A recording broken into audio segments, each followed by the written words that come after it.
الله الرحمن الرحيم الحمد لله رب العالمين والصلاة والسلام على سيد المرسلين وعلى آله وأصحابه أجمعين. أما بعد فقد قال النبي صلى الله عليه وسلم إن أعظم النكاح بركة أيسره مؤونة أو كما قال عليه الصلاة والسلام. محترم بزرگوں اور دوستوں، نکاح ہر انسان کی، چاہے مرد ہو یا عورت، ایک اہم ضرورت ہے، اور نکاح ایسے ہی ضروری ہے جس طرح بھوک کے وقت کھانا کھانا اور پیاس کے وقت پانی پینا. اور اللہ تعالیٰ نے اس کائنات کا نظام کچھ اس طرح بنایا ہے کہ انسان کے لیے جو چیز جتنی زیادہ ضروری ہوتی ہے اللہ تعالیٰ نے اس کو اتنا ہی عام رکھا ہے اور اس کا حاصل کرنا آسان بنایا ہے.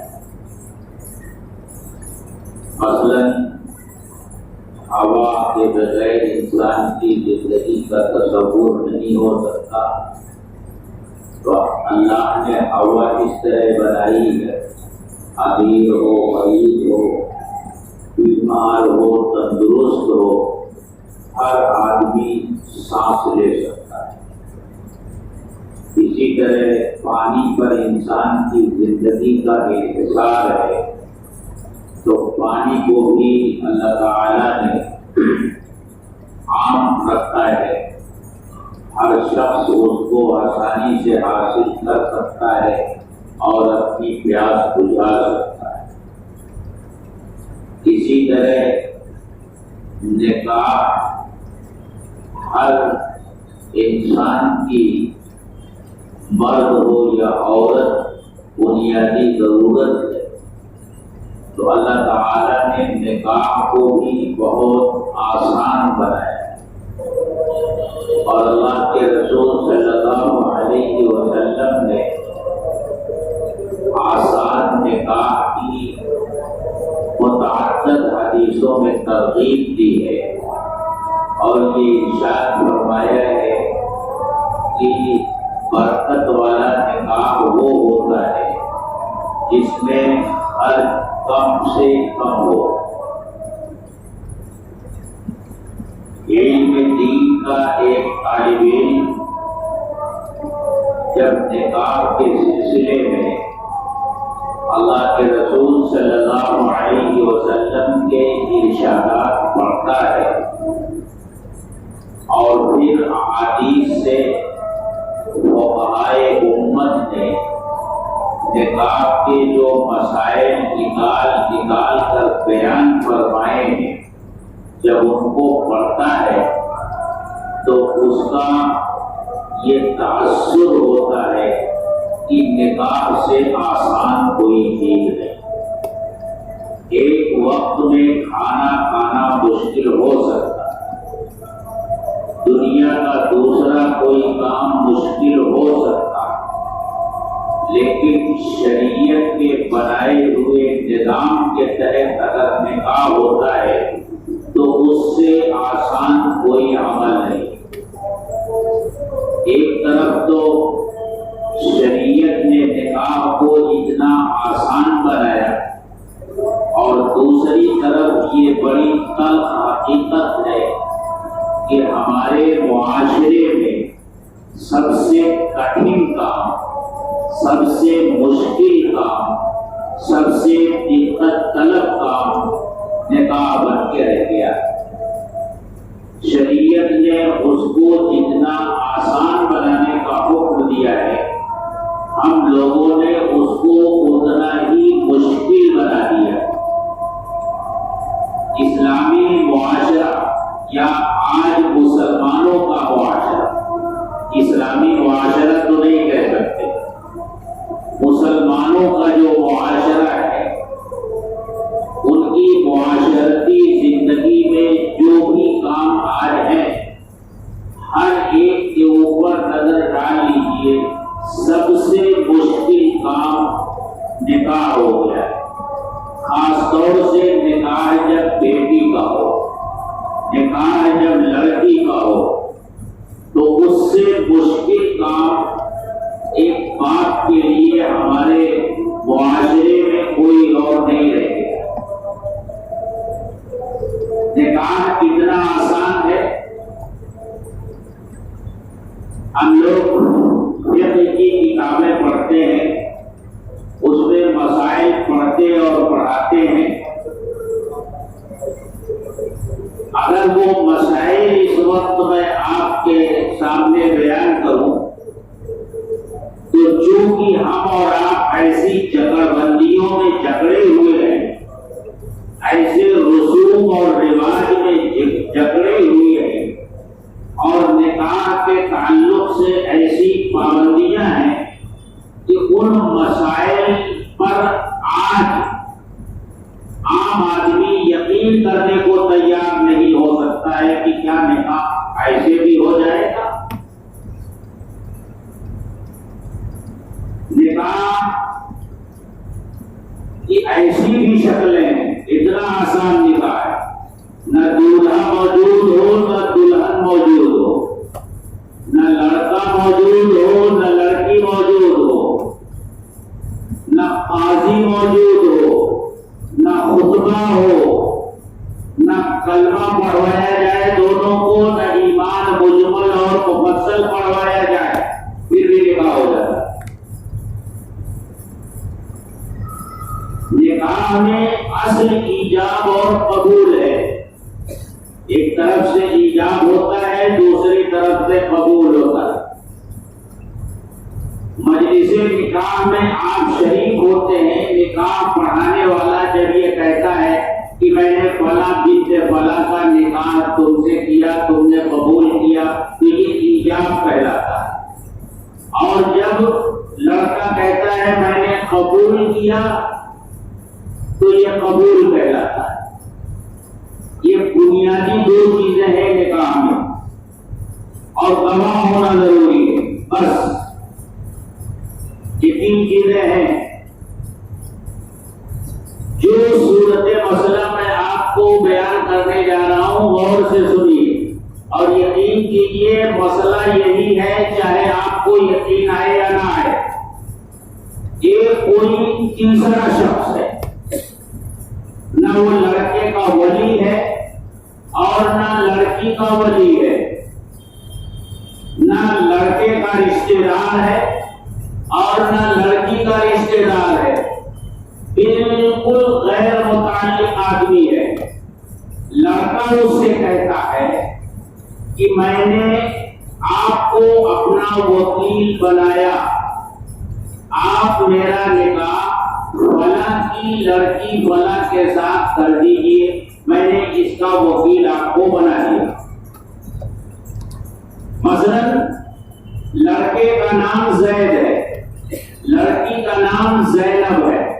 زید ایک شخص سے کہتا ہے کہ میں نے آپ کو وکیل بنایا کہ آپ میرا نکاح زینب سے کر دیجئے، اور یہی بات لڑکی اسی آدمی سے کہتی ہے جس سے زید نے کہا کہ میں نے آپ کو اپنا وکیل بنایا، آپ میرا نکاح زید سے کر دیجئے۔ اب یہ ایک آدمی دونوں کا وکیل ہو گیا۔ اس نے کیا کیا، دو گواہ بلائے اور ان دونوں کو بیٹھا کر کہا کہ دیکھو گواہ ہے نا، میں نے زید کا نکاح زینب سے کر دیا، نکاح ہو گیا۔ اس میں مہر کا تذکرہ ہے کہ اتنے مہر میں نے زید کا نکاح زینب سے کر دیا، نکاح ہو گیا۔ اب آپ بتائیے اس سے بھی زیادہ آسانی سے کوئی عمل ہو سکتا ہے؟ آپ کو غسل کرنے جانا ہو تو آپ بالٹی تلاش کریں گے، لوٹا تلاش کریں گے، کپڑا تلاش کریں گے۔ یہاں تو نہ وضو کی ضرورت ہے، نہ غسل کی ضرورت ہے، نہ سہرے کی ضرورت ہے، نہ باجے گانے کی ضرورت ہے، نہ بارات کی ضرورت ہے، نہ جہیز کی ضرورت ہے، اور نہ دنیا بھر کے رسم و رواج کی ضرورت ہے، نہ منگنی کی ضرورت ہے، کچھ نہیں۔ اس ایک آدمی نے جس کو دونوں نے وکیل بنایا تھا یہ کہہ دیا کہ میں نے زید کا نکاح اتنے مہر میں زینب کے ساتھ کر دیا، تو دونوں گواہ رہنا، نکاح ہو گیا۔ اور یہی نہیں، زید نے ایک آدمی کو اپنا وکیل بنایا، زینب نے وکیل نہیں بنایا تھا، زینب کو تو خبر بھی نہیں ہے۔ اور اس آدمی نے دو گواہوں کو بلا کر کے یہ کہا کہ میں نے زینب کا نکاح زید سے کر دیا۔ یہ بھی نکاح ہوتا تو ہے لیکن موقوف رہتا ہے۔ جب زینب کو اطلاع ملے گی کہ میرا نکاح تو ایک غیر متعلق آدمی نے کہہ دیا اور اس نے کہا کہ ٹھیک ہے نکاح کر دیا تو میں راضی ہوں، یہ نکاح بھی ہو گیا۔ اس سے زیادہ آسان کوئی عمل ہو سکتا ہے؟ جس طرح انسان کی زندگی بغیر اسباب، کھانا کھائے بغیر اور پانی پیے بغیر باقی نہیں رہ سکتی، اسی طرح انسان اس دنیا میں پاک دامن رہ کر زندگی گزارے، نکاح کے بغیر یہ ممکن نہیں ہے۔ جتنا ضروری انسان کے لیے کھانا ہے، پینا ہے، اتنا ہی ضروری ایک انسان کو اپنی پاکیزہ زندگی گزارنے کے لیے نکاح بھی ضروری ہے۔ اور اللہ کا یہ قانون ہے کہ انسان کے لیے جو چیز جتنی ضروری ہے اللہ نے اس کو اتنا ہی آسان بنایا ہے، تو نکاح کو اللہ نے اتنا آسان بنایا۔ لیکن آج صورتحال کیا ہے ہمارے معاشرے میں؟ سب سے مشکل کام نکاح بن گیا ہے، خاص طور سے لڑکی کا نکاح، بیٹی کا نکاح۔ اور اس پر تماشا یہ کہ اگر باپ غریب ہو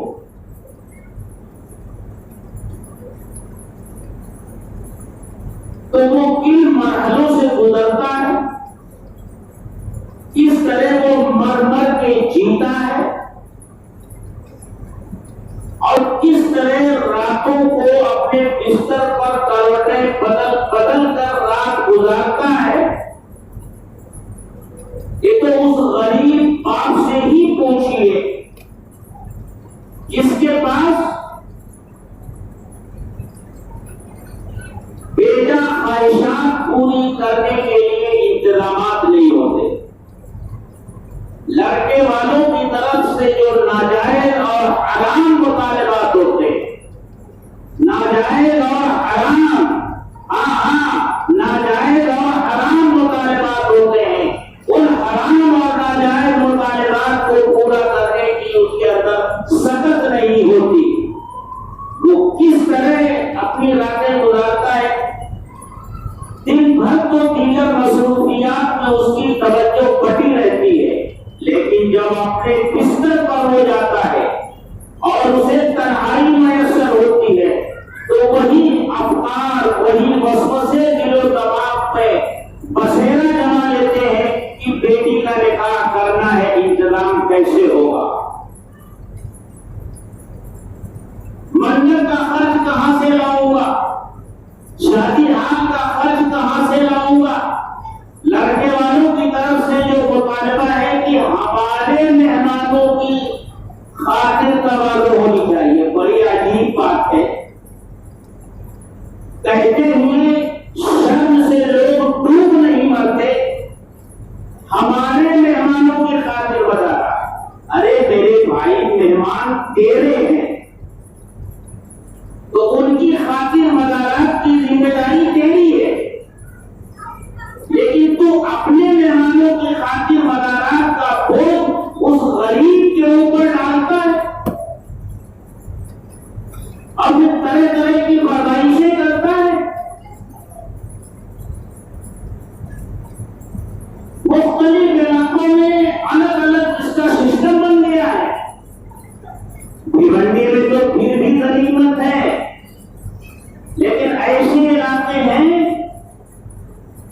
جہاں بارات کے نام پر جو لوگ لائے جاتے ہیں ان کے لیے الگ انتظامات ہوتے ہیں، ان کا کھانا الگ پکتا ہے، ان کے لیے ڈشیں الگ ہوتی ہیں، ان کا انتظام الگ ہوتا ہے۔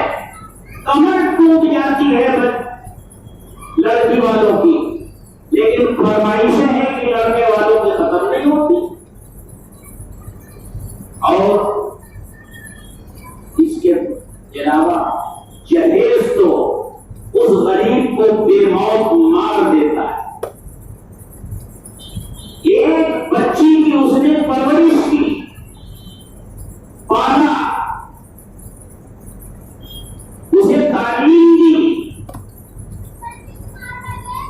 اب وہ رشتے نکاح میں منسلک ہو کر کے دوسرے گھر جا رہی ہے۔ ایک تو اپنے جگر کے ٹکڑے کو وہ حوالے کر رہا ہے، اور جس گھر میں وہ جا رہی ہے کہنے کو وہ کسی کی بیوی بن کے جا رہی ہے، کسی کی بہو بن کے جا رہی ہے، لیکن ہمارا معاشرہ جس طرح کا بن گیا ہے وہ گھر کی ایک خادمہ اور ایک ملازمہ بن کر کے جا رہی ہے۔ جس گھر میں وہ گئی ہے ہمارا معاشرتی نظام اس طرح بن گیا ہے، اب اسے شوہر کی بھی خدمت کرنی ہے، اسے نندوں کی بھی خدمت کرنی ہے، اسے ساس کی بھی خدمت کرنی ہے، اسے سسر کی بھی خدمت کرنی ہے، اور اس کے ساتھ ساتھ جتنے گھر میں افراد ہیں، دیور ہیں، ان سب کی خدمت کرنی ہے، سب کے لیے کھانا پکانا ہے، سب کے کپڑے دھونا ہے، ان کو پرہیز کرنا ہے۔ ایک ملازمہ جتنا نہیں کرتی اتنا یہ گھر میں آنے والی بہو کرتی ہے، اور اس کے ساتھ ساتھ اسی کے ذریعے اس خاندان کی نسل بھی چلنے والی ہے، اولاد ہوگی، بچے ہوں گے، خاندان کی نسل اسی لڑکی سے چلنے والی ہے، نسل کو پروان چڑھانے والی یہی۔ اتنا سب کچھ کرنے کے باوجود اگر لڑکا یہ چاہتا ہے کہ تو اپنے سونے کے لیے بستر بھی لے کر آ، اور صرف اپنے سونے کے لیے مت لانا، میں بہت غریب ہوں، محتاج ہوں، ایسا لانا، اتنی ڈبل بیڈ لانا تاکہ میں بھی اس پر سوؤں۔ ذمہ داری کس کی تھی؟ لڑکے کی ذمہ داری تھی کہ وہ لڑکی کے لیے انتظام کرتا، لیکن یہ تو بے غیرت بجائے اس کے لیے انتظام کرنے کے اس کے لائے ہوئے بیڈ پہ سوتا ہے، اس کے لائے ہوئے برتن میں کھاتا ہے، اس کی لائی ہوئی فریج سے پانی پیتا ہے، اس کی لائی ہوئی واشنگ مشین سے کپڑے دھوتا دھوتا، سارا کام اور ساری ذمہ داری لڑکے کی تھی کہ وہ سارے انتظام کرتا، لیکن مطالبہ لڑکی سے ہے۔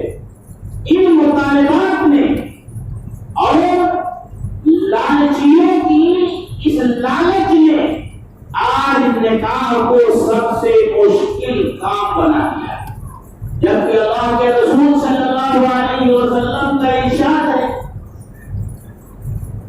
ان اعظم النکاح برکۃ ایسرہ مؤونۃ، سب سے زیادہ برکت والا نکاح وہ ہے جو خرچ کے اعتبار سے سب سے کم ہو، جس میں کم سے کم خرچ ہو،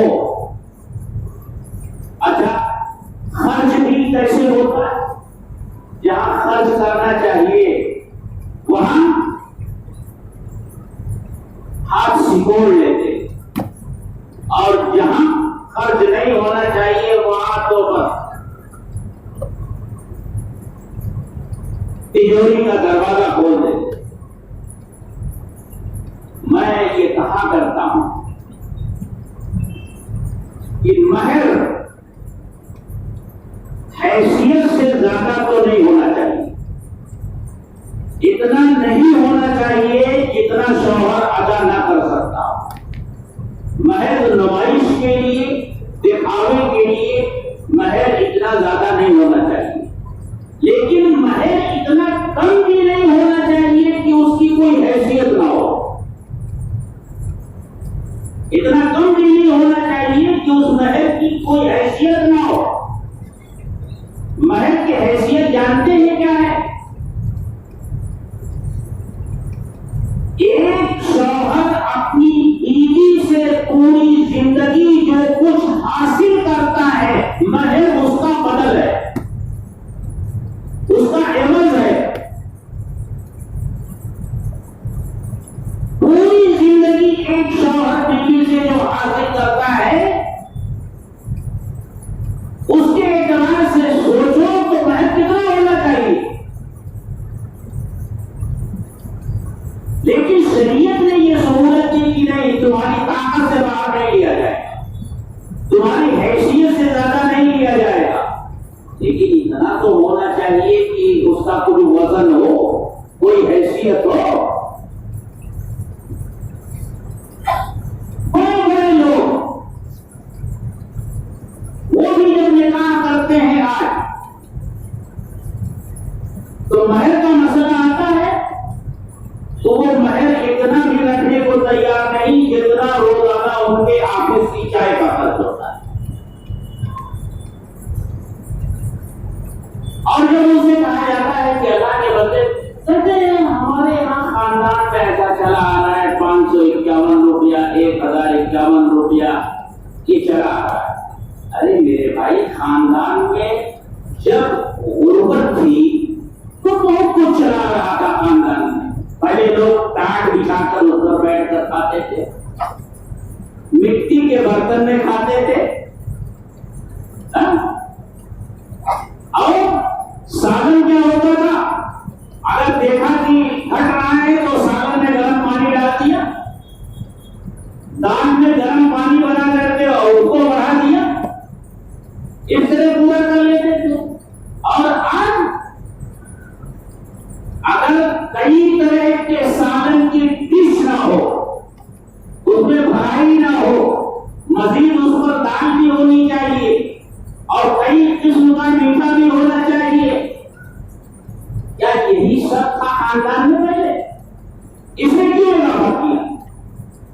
اگر خاندان کے ہی اوپر چلنا تھا تو اس نے اضافہ کیوں کیا؟ اب تو مہر لوگ اتنا بھی دینے کو تیار نہیں جتنے میں دولے کا جوتا آتا ہے۔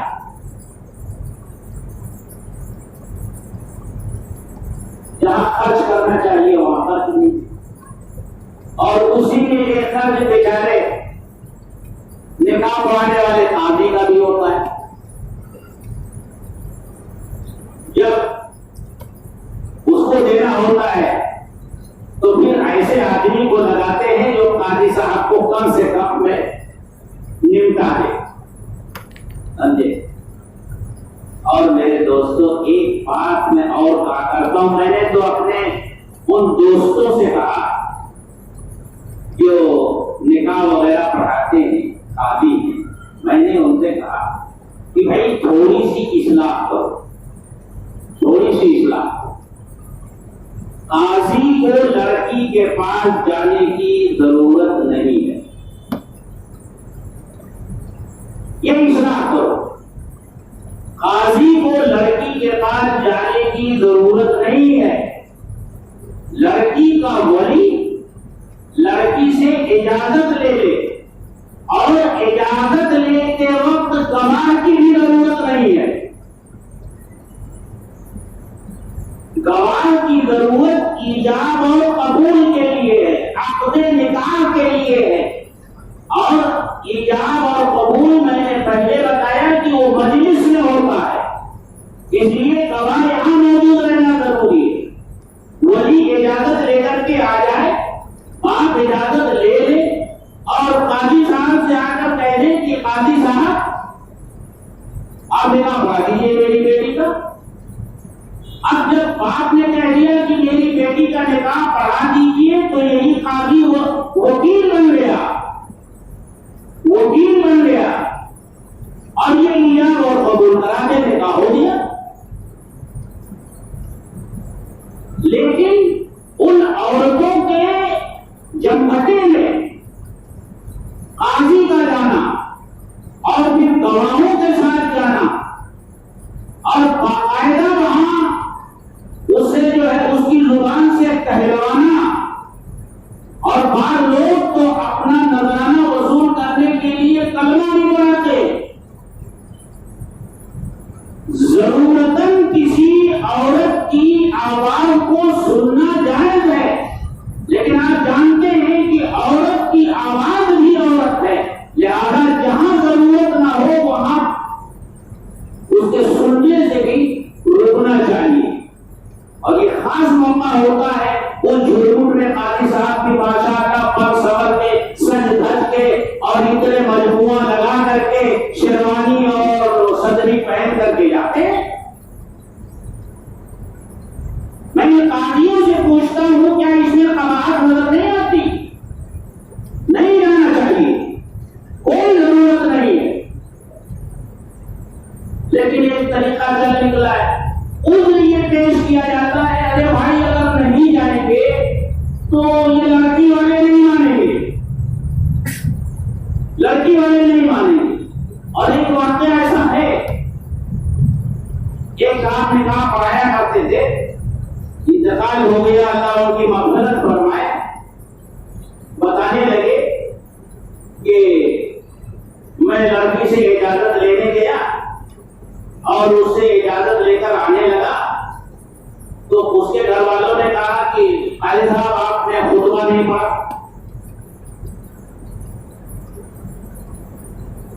تو کہنے لگے کہ میں نے ان سے کہا کہ آئیے مجلس نکاح میں وہاں خطبہ پڑھ کر ایجاب قبول کروا دوں گا۔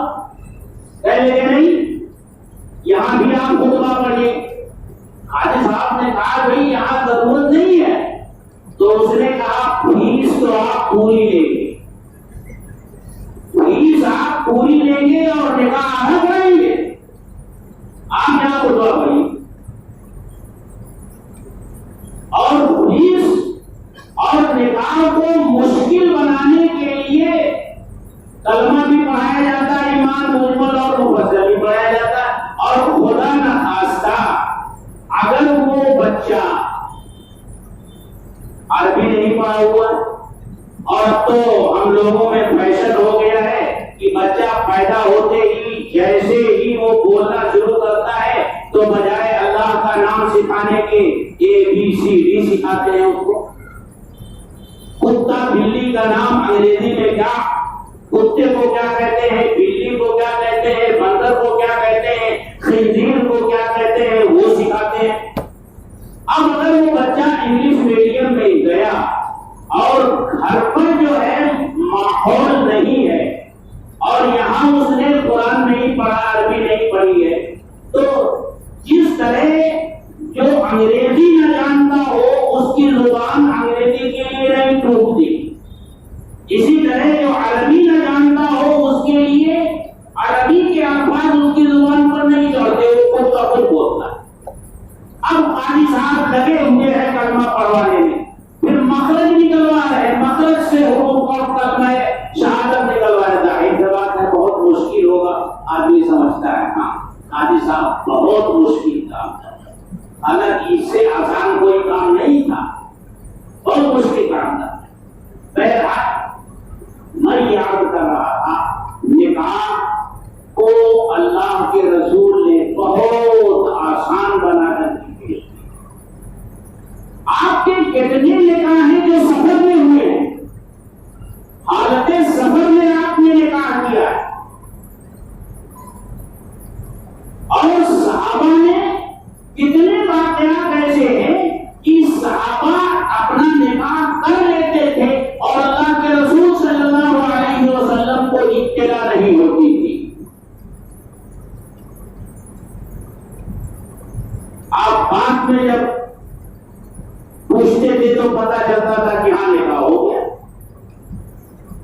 لیکن یہاں اگر بہت دور کا رشتے دار کسی وجہ سے چھوٹ گیا اور اس کو دعوت نہیں پہنچ سکی تو خیریت نہیں، وہ ایسے نازک موقع پر بدلہ چکائے گا کہ آدمی کے ذہن میں بھی نہیں ہوتا۔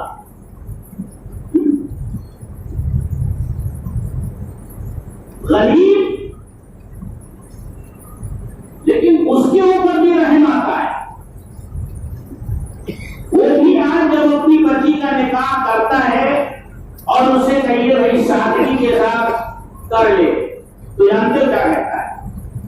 جن کا کھایا ہے ان کو کیسے نہ کھلاؤ، اور لوگ بھی کہتے ہیں کہ کھا لیا اور کھلایا نہیں۔ اس تانے سے بچنے کے لیے وہ بیچارہ قرض لیتا ہے، سودی قرض لیتا ہے اور ڈوب جاتا ہے، اس کی کمر ٹوٹ جاتی ہے۔ یہ حال ہے میرے دوستوں، نکاح مشکل ہو گیا اور بدکاری آسان ہو گئی۔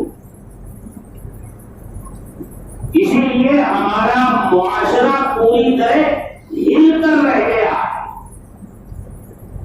جب تک نکاح کو آسان سے آسان نہیں بنایا جائے، جب تک نکاح اتنا آسان نہیں بنایا جائے گا کہ ہر غریب کی دسترس میں نکاح کرنا ہو اور وہ آسانی سے نکاح کر لے، معاشرے میں پھیلنے والی ان بے حیائیوں کو اور ان برائیوں کو روکنا مشکل ہے، بلکہ ناممکن کی بات ہو گئی۔ آج میں صبح جب فجر پڑھ کے مہار سے نکلا تو راستے میں آیا تو میں سوچ رہا تھا کہ آج کیا بات کروں دوستوں سے، کس موضوع پر بات کروں۔ مختلف چیزیں ذہن میں آئی، لیکن پھر یہ خیال آیا کہ یہ مہینہ اکتوبر کا ہے، نومبر ہے، اور یہ اکتوبر نومبر یہ تو شادی بیاہ کا موسم بن گیا ہے، تو کیوں نہ اس سلسلے میں کچھ تذکرہ کر لیا جائے۔ تو یہ خیال آتے ہی یہ بات ذہن میں آئی کہ آسان نکاح کو ہمارے معاشرے میں رواج دیا جائے، لڑکی والے بھی اس کی کوشش کریں، اور سب سے بڑی ذمہ داری اس میں لڑکے والوں کی۔ لڑکی والا بیچارہ پوچھتا ہے کہ بھائی جب آپ آئیں گے تو بارات کتنی ہوگی؟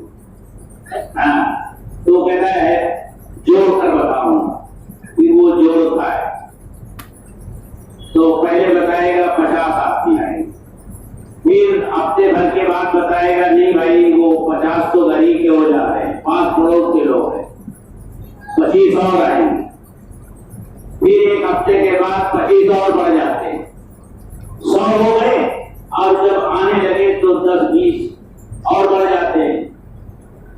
یہ صورتحال ہوتی ہے۔ دوسرے کے گھر میں جا رہے ہو، دوسرے کے دسترخوان پر جا رہے ہو تو اس کے اوپر اتنا بوجھ کیوں ڈال رہے ہو؟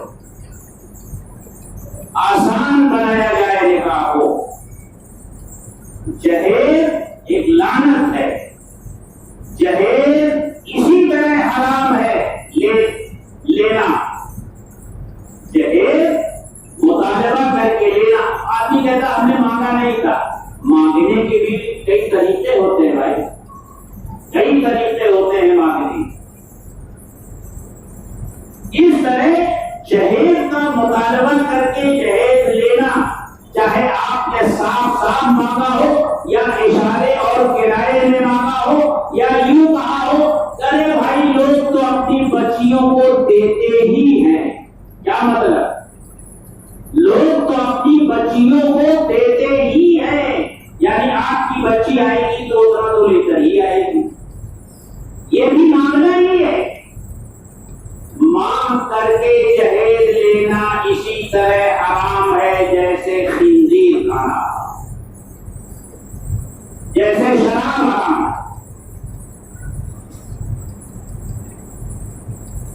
لیکن یہ عام وبا ہو گئی ہے میرے دوستوں، ہر شخص کو سوچنا چاہیے۔ اور پھر عجیب تماشا ہوتا ہے، جب لڑکے کا نکاح کرتا ہے تو سیرا بہت چوڑا ہوتا ہے اور سر وقت سے بلند ہوتا جاتا ہے تو گردن جھک جاتی ہے، کمر جھک جاتی ہے.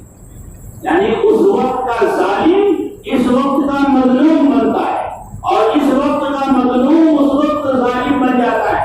بالکل اسی طرح جب کسی گھر میں بہو آتی ہے تو ساس کہتی ہے کہ میری ساس نے مجھ کو ستایا تو میرا حق ہے کہ میں اس کو ستاؤں. بڑی عجیب منطق عورتیں جو ہے استعمال کرتی ہیں. وہی حال ہمارا ہوتا ہے. لڑکی کی شادی کی تو اس میں دینا پڑا، تو اب لڑکے کی شادی ہے تو لیں گے، دیا تھا تو لیں گے. میرے دوستو، ہمارے معاشرے کو بالکل ننگا کر دیا ہے.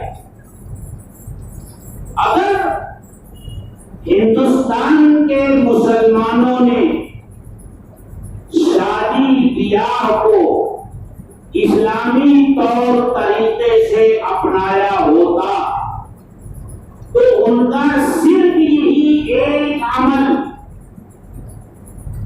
غیر مسلموں کے لیے اسلام کی سب سے بڑی دعوت ہوتی، کیونکہ وہ ہماری نمازیں دیکھنے نہیں آتے، ہمارا روزہ دیکھنے نہیں آتے، کیا کتنی نمازیں پڑھتے ہیں اور کیسی پڑھتے ہیں. ان کا جو سابقہ ہوتا ہے یا تو لین دین میں تجارت میں ہوتا ہے یا شادی بیاہ کو وہ دیکھتے ہیں. ان کے یہاں بھی شادی بیاہ ہوتا ہے، کتنا مشکل ہوتا ہے ان کے یہاں، لیکن جب وہ یہ دیکھتے ان کے یہاں اتنا آسان ہے کہ دسترخوان پر بیٹھ کر کھانا کھانا جتنا آسان ہے اتنا ہی آسان نکاح ہے، تو یہ چیز انہیں اسلام کی طرف راغب کرنے کے لیے کافی تھی. لیکن بجائے اس کے کہ ہم اسلام کے بتائے ہوئے طریقے کے مطابق نکاح بیاہ کر کے ان کی طرف اسلام کی دعوت پہنچا کے ہم نے انہی کے طور طریقے اختیار کر لیے. جس طرح وہ کہتے ہیں کہ لڑکی پرایا دھن ہوتی ہے، ایسے ہی اب اچھے اچھے چلہ لگانے والے، 40 دن لگانے والے اور دارالعلوموں سے فارغ ہونے والے کہتے ہیں لڑکی تو پرایا دھن ہوتی. کیوں بھائی؟ لڑکی کا نکاح ہو گیا تو کیا باپ سے اب اس کا رشتہ نہیں رہے گا، ماں سے اس کا رشتہ نہیں رہے گا، بھائیوں سے اس کا رشتہ نہیں رہے گا؟ ارے ماں باپ کا رشتہ، بھائی بہن کا جو رشتہ ہوتا ہے یہ تو اگر ختم بھی کرنا چاہیں تو ختم نہیں ہوگا.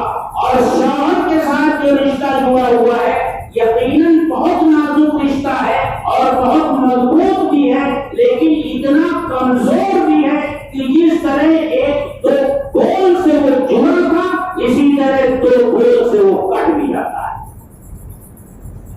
مضبوط بھی ہے، کمزور بھی ہے، لیکن جو خون کا رشتہ ہے وہ کبھی نہیں ٹوٹے گا. کوئی لاکھ انکار کرے کہ میں اس کو باپ نہیں مانتا تو کیا اس کے باپ نہیں ماننے سے باپ باپ نہیں رہے گا؟ باپ کہے کہ میں اس کو اپنا بیٹا نہیں مانتا تو کیا بیٹا نہ ماننے سے بیٹا بیٹا نہیں رہے گا؟ بیٹا بیٹا رہے گا، باپ باپ رہے گا، بھائی بھائی رہے گا، بہن بہن رہے گی. یہ مضبوط رشتہ ہے، یہ کبھی نہیں ٹوٹتا. تو ایک لڑکی کا رشتہ اپنے میکے سے کبھی نہیں ٹوٹتا. وہ پرایا دھن ہرگز نہیں ہے، وہ بھی اسی طرح گھر کی بت ہے جس طرح بیٹا ہے، اس کی حیثیت کم نہیں ہے. لیکن وہی جو غیر مسلموں کا ذہن ہے یہ پرایا دھن ہے، لہذا پرایا دھن کو دے دلا کر کے جتنا ایک ساتھ دے سکتے ہیں دے دیا جائے. جہیز کی رسم وہی سے آتی ہمارے معاشرے. اس لیے میرے دوستوں اس پر غور کیجیے. ہر شخص دیکھیے، میں یہ بات کر رہا ہوں تو وقتی طور سے ایک اثر ہوتا ہے، لیکن صرف یہ اثر ہی وقتی کافی نہیں ہے. اور یہ چیزیں صرف کہنے سے ہی ان پر قابو نہیں پایا جا سکے گا. کہنے سے ہی قابو نہیں، کہنے سننے کا فائدہ ہوتا ہے اسے ان کا کہ تھوڑی سی نرمی آتی ہے، لیکن وہ نرمی آنے کے بعد ہم میں سے ہر شخص اپنے بارے میں سوچے. کے بارے میں سوچے، اپنی اولاد کے بارے میں سوچے، اپنے بیٹے کے بارے میں سوچے. یہ نہیں کہ میں آپ کے اوپر انگلی اٹھاؤں، آپ میرے اوپر انگلی اٹھائیں. یہ تو ہماری بہت پرانی بیماری ہو گئی ہے کہ ہم میں سے ہر شخص دوسرے کی طرف انگلی اٹھاتا ہے، لیکن یہ نہیں دیکھتا کہ جس وقت اس کی ایک انگلی دوسرے کی طرف ہوتی ہے، باقی یہ انگلیاں خود اس کی اپنی طرف ہوتی ہیں. ہر شخص کو اپنے بارے میں سوچ کر فیصلہ لینا ہوگا. اسی طرح معاشرے کی اصلاح ہوگی اور اس میں سدھار آئے گا. لڑکے والے اگر یہ فیصلہ کر لیں کہ ہم کو جہیز نہیں لینا ہے تو کیا لڑکی والا زبردستی دینے جائے گا؟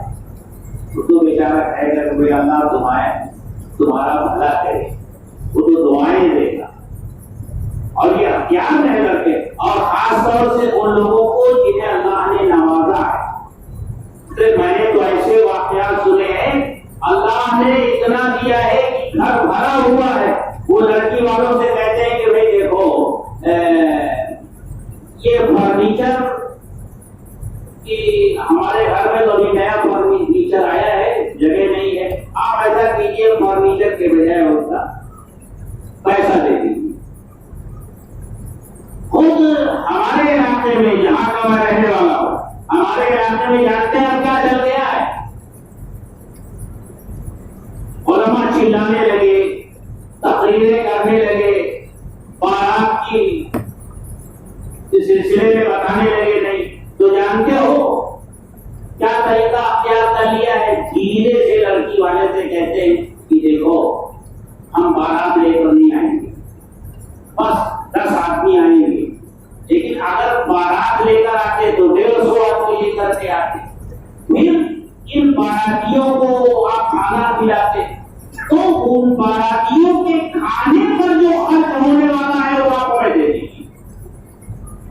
ہم 10 آدمی لے کر کے آئیں گے، نیک نام بھی بنے رہیں گے کہ فلاں صاحب نے تو بالکل سادگی سے نکاح کیا اور 10 آدمی بارات لے کر کے آئے اور باقی وصول کر لے. میرے علاقے میں ہو رہا.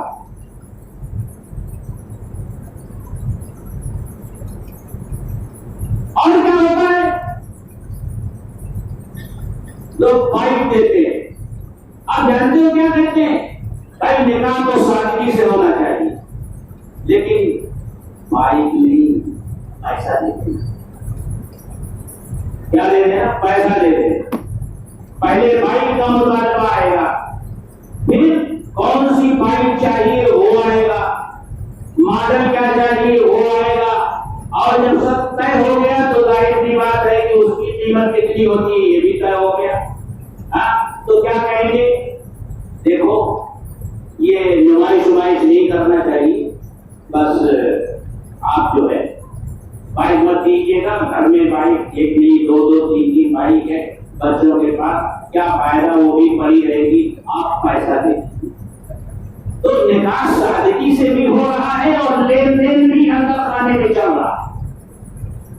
لین دین بند ہونے کا نام نہیں لے رہا ہے اور علماء کے کہنے سے سادگی بھی آئی. کون نمبر جائے گی سزا پر. یہ صورت حال ہے میرے دوستو.